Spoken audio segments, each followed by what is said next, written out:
Hi, I'm David Berman, and I'm eager to share with you why accessibility matters. You've picked the perfect time to learn about why online accessibility matters so much. And this is the first of a series of segments where we're going to learn about the type of difficulties people are up against and the amazing assistive technologies that we've invented to overcome those difficulties. We're going to talk about how we can create online presences with no trade-offs at all, and what's the best way to organize ourselves to get it done.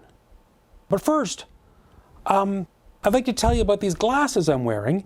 These glasses are part of a kit that's designed by a friend of mine, George Zimmerman. He's a doctor in Pittsburgh, Pennsylvania.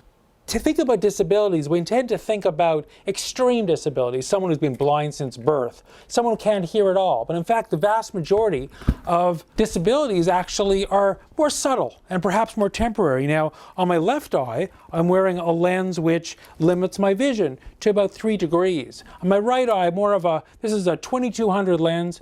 Kind of gives me a Trailer Park Boys Coke bottle glasses kind of experience of the world. And with this kit, George has made it possible for people with more typical sight to simulate all sorts of challenges. So here's my tiger. She's wearing, for instance, a lens on her left eye that simulates cataracts. And on her right eye, she's also limiting her eyesight to more of a 10-degree view. You'll see more of her later.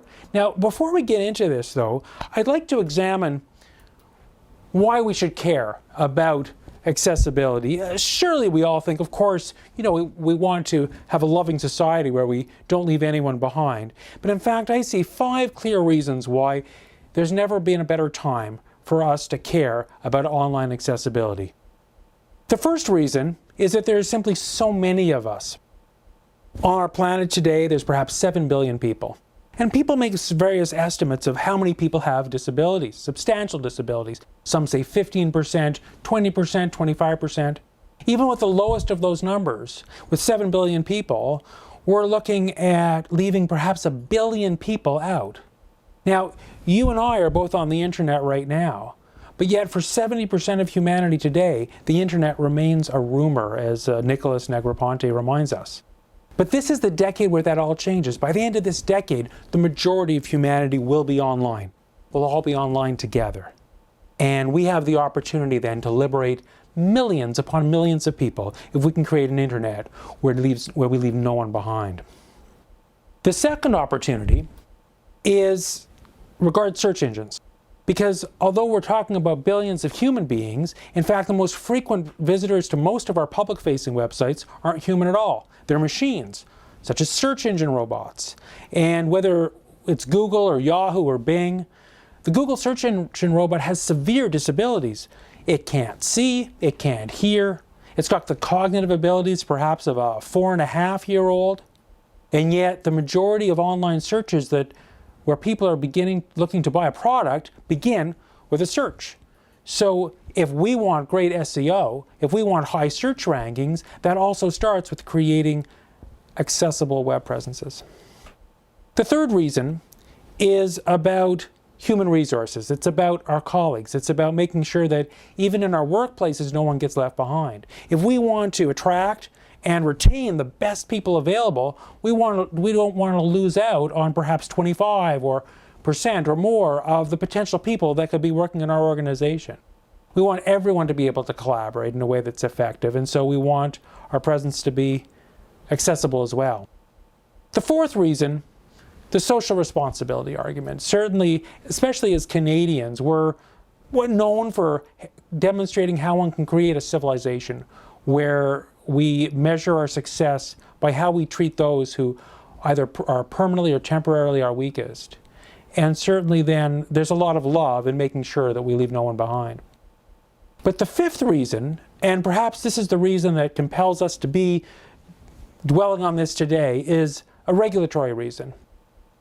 More and more jurisdictions around the world are passing laws and regulations saying you must make sure that your website maintains a minimum level of standards about web accessibility, document accessibility, PDF accessibility.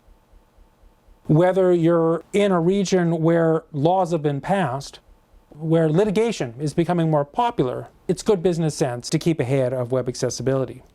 Now, here in Ontario, I'm proud to say we live in a country where, at a federal level, there's a history of leadership. Our federal government has been a leader in web accessibility since the 1990s, and a court decision in 2010 compelled us to up our game. And right here in Ontario, Ontario is the first place in the world where not just government, but any organization, private sector, nonprofits, anyone with at least 50 employees is required by law to have a public-facing web presence which exceeds a certain minimum level of accessibility, a very well-defined level. And it's an exciting time to be alive. And in fact, if you're here in Ontario, we're finding that the tools and the techniques are being developed here are being used around the world. I had the privilege of working with the World Wide Web Foundation this past year on this year's Web Index. I'm not sure if you've ever checked it out, webindex.org.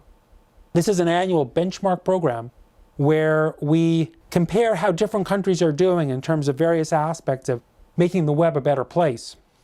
And one aspect of this is web accessibility. And my job was to audit dozens of countries' results as to how they were doing in terms of their banks, their telecommunications companies, their governments, and how they were doing with web accessibility. I was very proud to see that Canada, year over year, always is in the top 5 of dozens of countries. But I even found legislation that was pointing back to actually naming Canadian standards as the one to follow.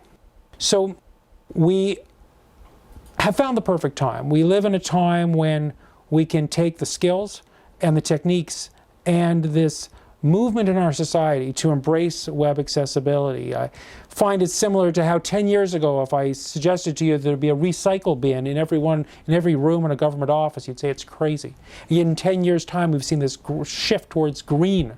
Well, this is the decade we shift towards accessibility. This is the decade we do better business and we do better civilization by all learning how to create a more accessible web. Appointed a high-level advisor to the UN, David Berman has traveled to over 50 countries inspiring professionals on how we can design a better civilization. Rated #1 in North America as a speaker on accessibility, he's presented at the largest design conferences on 4 continents. David has audited websites of 40 countries for the World Wide Web Foundation. His book, Do Good Design, is published in 5 languages.